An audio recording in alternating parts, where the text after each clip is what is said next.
శాంతి. సూరజ్బాయిజీ చెప్పిన ఆస్కా పురుషార్థ్. నిశ్చయము మన విజయానికి ముఖ్య ఆధారము. కొంతమందికి స్వయంపై చాలా నిశ్చయం ఉంటుంది, బాబాపై కూడా సంపూర్ణ నిశ్చయము ఉంటుంది. కొంతమంది వద్ద ఈ నిశ్చయము యొక్క లోటు ఎంతగానో ఉంటుంది. నిశ్చయము మరియు సంశయము ఇవి మన అనుభవానికి ఆధారంగా అవుతాయి.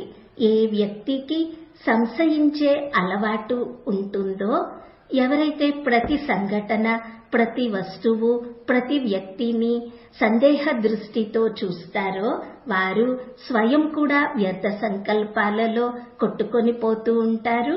వారి శక్తులు కూడా నష్టపోతూ ఉంటారు. అలా కాకుండా నిశ్చయము మనుషులకి బలమును ఇస్తుంది. మొదటి నిశ్చయము స్వయముపై ఉండాలి. ఆ తరువాతి నిశ్చయము తన ప్రాణేశ్వరుడైన ప్రియమైన బాబాపై ఉండాలి. మూడవ నిశ్చయము ఈ విశ్వ డ్రామా యొక్క జ్ఞానముపై ఉండాలి.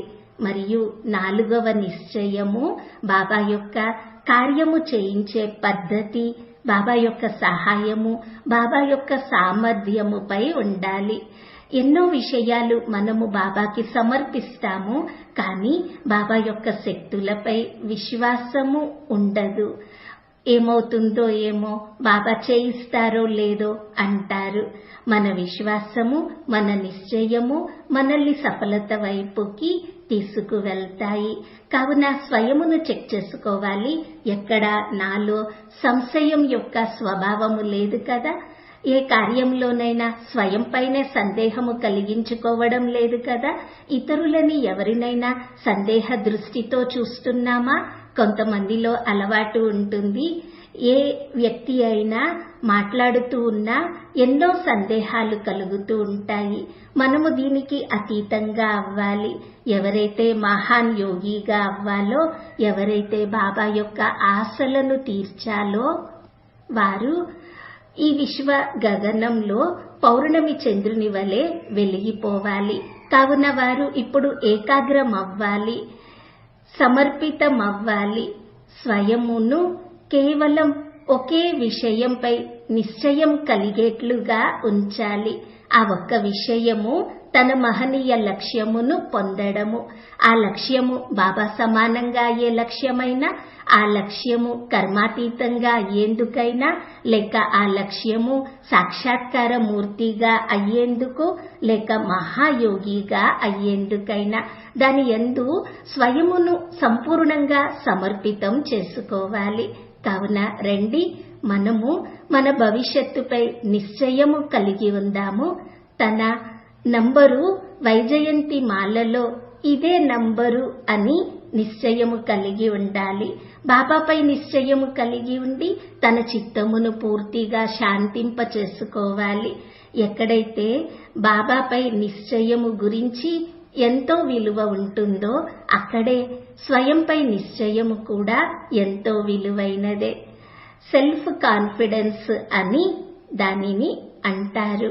ఏ కార్యము మనము చేయబోతున్నా దానిని సంపూర్ణ నిశ్చయంతో పాటుగా చేయాలి, కాన్ఫిడెన్స్ తో చేయాలి. దీనిలో నాకు సఫలత జరిగేదే, ఇది నా కార్యమే అంటూ తన శక్తులపై కూడా సంపూర్ణ విశ్వాసము కలిగి ఉండాలి.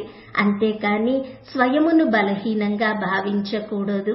ఎవరికైతే ఆత్మవిశ్వాసం యొక్క లోటు ఉంటుందో వారు ప్రతి కర్మలోనూ నెగటివ్ గానే ఆలోచిస్తారు. నెగటివ్ గా ఆలోచించే అలవాటు మళ్ళీ నిశ్చయమును విశ్వాసమును తగ్గించి వేస్తుంది. కావున ఇతరులు మనపై ఎంత నిశ్చయము కలిగి ఉండాలని కోరుకుంటున్నామో అంతగా మనకి స్వయంపై కూడా నిశ్చయము ఉండాలి. అప్పుడు ఇతరులు కూడా మనపై విశ్వాసము, నిశ్చయము కలిగి ఉంటారు. ఈ రోజంతా అభ్యాసం చేద్దాము. నేను పూర్వజ ఆత్మను, నేను అన్ని ధర్మాల ఆత్మలకి పాలన ఇవ్వాలి. నేను కల్పవృక్షానికి మాస్టర్ బీజరూపుడను, వేర్ల భాగంలో ఉన్నాను.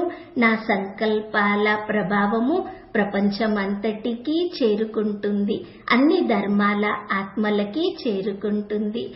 మనము సంతోషంగా ఉంటే ప్రపంచమంతా సంతోషంగా ఉంటుంది. మనం ఎంత పవిత్రంగా అవుతే ప్రపంచమంతటికి దాని బలము లభిస్తూనే ఉంటుంది. కావున ఈ రోజంతా నేను పూర్వజుడను అనే స్మృతితో చాలా చక్కగా అనుభవం చేసుకుందాము. బాబా యొక్క వరదాని హస్తము నా తలపై ఉన్నది. స్వయంగా భగవంతుడే నాపై తృప్తి చెందారు. తన వరదాని హస్తమును నాపై ఉంచి చెప్తున్నారు, పిల్లలు ఏ వరదానము కావాలో కోరుకోండి అని. అలా బాబా నుండి వరదానము తీసుకోవాలి. దానితో పాటుగా బాబా యొక్క శక్తులని స్వయంలో నింపుకుంటూ ఉండాలి. ఓం శాంతి.